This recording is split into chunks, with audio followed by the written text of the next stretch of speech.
apartment structure that I knew was the reptile house. A sign over the twin doors of the old monkey house read, "Warning, quarantine, do not enter." More eeriness. I tried the tall twin doors, but they were securely locked. On the wall beside the doors, I saw a faded blue and white sign, the international pictograph indicating there was a phone inside. Is that the phone he wants me to use? I shook the doors, which were old and wooden and rattled loudly. Inside I could hear monkeys starting to scream and act out. First the smaller primates, spider monkeys, chimpanzees, gibbons, then the deeper grunt of a gorilla. I caught sight of a dim red glow across the cobblestone circle. Another payphone was over there. I hurried across the square, checked my watch. It was 2 minutes past 9. I thought about his game playing. Was this all a role-playing game to him? How did he win? Lose? I worried that I wasn't at the right phone. I didn't see any others, but there was always the one locked inside the old monkey house. I waited another 5 minutes, and then it dragged on to 10. It was driving me crazy. I almost couldn't bear it any longer. I thought about beeping Patsy. Then my beeper went off, and I jumped. It was Patsy. It had to be an emergency. I stared at the silent payphone. I waited half a minute or so, then I snatched it up. I called the beeper number and left the number of the payphone. I waited some more. Patsy didn't call me back. Neither did the mystery caller. I was in a sweat. I had to make a decision now. I was caught in a very bad place. My head was starting to reel. Suddenly the phone rang. I grabbed at it, almost dropped the receiver. My heart was pounding like a bass drum. We have her. Where? I yelled into the receiver. She's at the Farragut, of course. The Weasel hung up. He never said she was safe. I couldn't imagine why Christine would be at the Farragut in Washington. But he said she was there. Why would he do that if she wasn't? What was he doing to me? To her? I ran toward where I thought Cathedral Avenue was located. But it was very dark in the zoo, almost pitch black. My vision was tunneling. Maybe because I was close to being in shock. I couldn't think straight. My mind in a haze, I tripped over a dark slab of rock, went down on one knee. I cut my hands, tore my pants. Then I was up again, running through thick, high bushes that grabbed and ripped at my face and arms. The beeper in my pocket went off again. Patsy, an emergency, where is she? Why didn't she call me back on the payphone number I gave her? I was soaked in sweat and almost hyperventilating. I could see Cathedral Avenue, then Woodley Road up ahead. I was a long way from where I'd parked my car, but I was close to the Farragut apartment building. I ran another 100 yards in the dark. Then I climbed the stone wall separating the zoo from the city streets. There was blood smeared on my hands, and I didn't know where it had come from. The knee I'd scraped? Scratches from the swinging branches? I could hear the loud wail of sirens in the near distance. Was it coming from the Farragut? I headed there in a sprint. It was a little past 10 o'clock. Over an hour had already gone by since the call to my house. The beeper was buzzing inside my shirt pocket. Something bad had happened at the Farragut. The burping screams of approaching sirens were getting louder as I raced down Woodley. I was reeling, feeling dizzy. I couldn't focus my mind, and I realized that for one of the few times in recent years, I was close to panic. Neither the police nor the EMS had arrived at the apartment building yet. I was going to be the first on the scene. 2 doormen and several tenants in bathrobes were clustered in front of the underground garage entrance. It couldn't be Christine. It just couldn't be. I raced across the quadrant of lawn toward them. Was the Weasel here at the Farragut?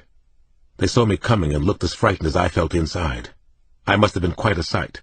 I remembered that I'd fallen once or twice inside the zoo, and I probably looked like a madman, maybe even a killer. There was blood on my hands, and who knew where else? I reached for my wallet, shook it open to expose my detective's shield. "Police! What happened here?" I shouted. "I'm a police detective. My name is Alex Cross." "Somebody has been murdered, Detective," one of the doormen finally said. "This way, please." I followed the doorman down the steeply sloped concrete driveway leading into the garage. "It's a woman," he said. "I'm pretty sure she's gone. I called 911. "Oh, God," I gasped out loud. My stomach clutched. Patsy Hampton's Jeep was tucked back in a corner space. The door of the Jeep was open, and light spilled outside. I felt terrible fear, pain, and shock as I hurried around the door. Patsy Hampton was sprawled across the front seat. I could tell she was probably dead. We have her. This is what the message meant. Jesus, God, no. They murdered Patsy Hampton. They told me to back off. For God's sake, no. Her bare legs were twisted and pinned under the steering wheel. Her upper body was crumpled over at almost a right angle.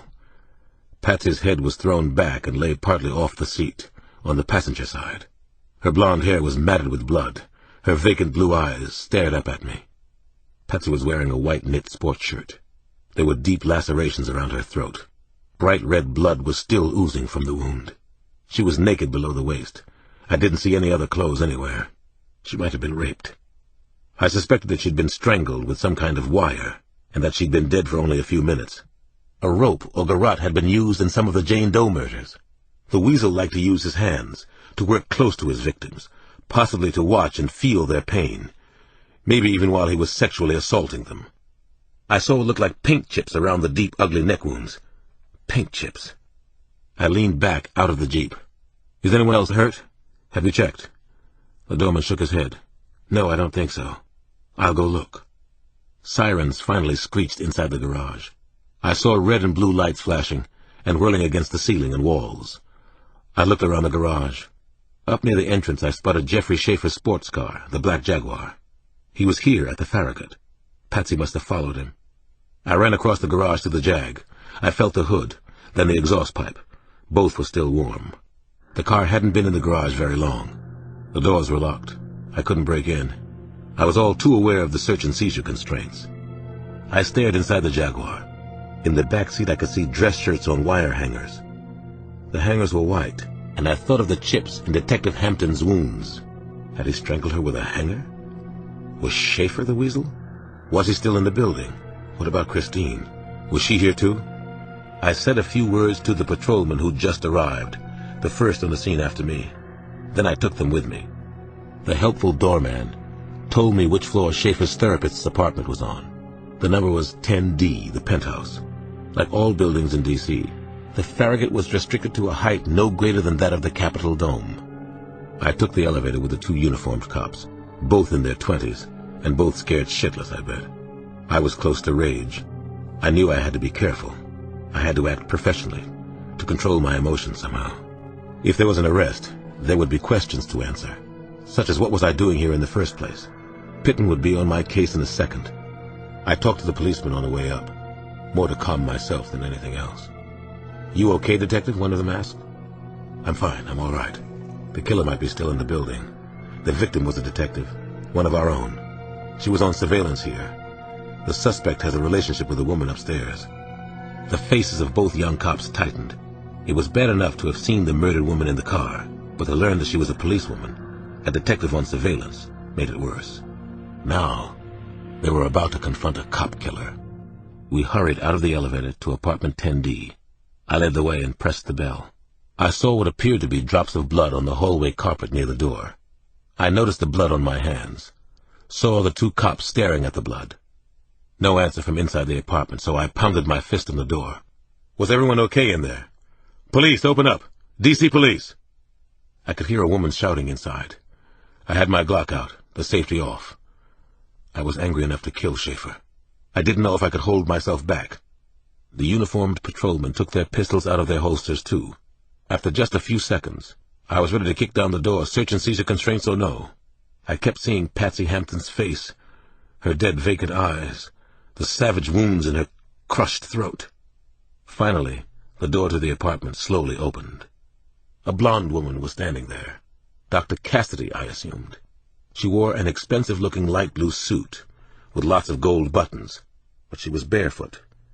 She looked frightened and angry. "What do you want?" she demanded. "What the hell is going on here? Do you know what you've done? You've interrupted a therapy session." Jeffrey Schaefer stepped into the doorway and stood a few feet behind his irate therapist. He was tall and imposing, and very blond. What the hell's the problem here? Who are you, sir, and what do you want? "There's been a murder," I said. "I'm Detective Cross." I showed them my badge. I kept looking past Schaefer and Dr. Cassidy, trying to spot something that would give me probable cause to come inside the apartment. There were lots of plants on the sills and hanging in windows. Philodendron, azalea, English ivy, Dury rugs and light pastels, overstuffed furniture. "No, there's certainly no murderer here," the therapist said. "Leave, this instant." You should do as the lady says. Schaefer said. Schaefer didn't look like a murderer. He was dressed in a navy suit, a white shirt, a moiré tie, a pocket square. Impeccable taste. Completely unruffled and unafraid. Then I glanced down at his shoes. I almost couldn't believe it. The gods had finally smiled on me. I pointed my Glock at Schaefer, at the Weasel. I went up to him and bent down on one knee. My whole body was trembling. I examined the right leg of his trousers. What the hell are you doing? He asked, pulling away from me. This is completely absurd. I'm with the British Embassy. I repeat, I'm with the British Embassy. You have no rights here. Officers, I called to the 2 patrolmen, who were still outside the door. I tried to act calm, but I wasn't. Come here and look. You see this? Both patrolmen moved closer to Schaefer. They entered the living room. Stay out of this apartment. The therapist raised her voice close to a scream. Remove your trousers, I said to Schaefer. You're under arrest. Schaefer lifted his leg and gave a look. He saw a dark stain. Patsy Hampton's blood smudged on the cuff of his trousers. Fear shot through his eyes, and he lost his cool. You put that blood there. You did it. He pulled out an identification badge. I am an official at the British Embassy. I don't have to put up with this outrage. I have diplomatic immunity. I will not take off my trousers for you. Call the embassy immediately. I demand diplomatic immunity. Get out of here now, Dr. Cassidy yelled loudly. Then she pushed one of the patrolmen. It was just what Schaefer needed. He broke free and ran back through the living room. He rushed into the first room down the hallway, slammed the door and locked it. The Weasel was trying to get away. It couldn't happen. I couldn't let it. I got to the door seconds behind him. Come out of there, Schaefer. You're under arrest for the murder of Detective Patsy Hampton. Dr. Cassidy came screaming down the hall after me. I heard the toilet flush in the bathroom. No, no, no! I reared back powerfully and kicked in the door. Schaefer was pulling off his trousers, standing on one leg. I tackled him hard, knocked him over, held him face down against the tile floor. He screamed curses at me, flailed his arms, bucked his lower body. I pushed his face harder into the floor. The therapist tried to pull me off Schaefer. She was scratching my face, pounding my back with her fists. It took both policemen to restrain her. You can't do this to me! Schaefer was twisting and turning beneath me, a powerful stallion of a man. This is illegal. I have diplomatic immunity. I turned to one of the officers. Cuff him! On account of his request for diplomatic immunity, we weren't allowed to question Jeffrey Schaefer about Detective Hampton's murder or anything else. I was incredibly frustrated. We had the Weasel, and we couldn't get to him.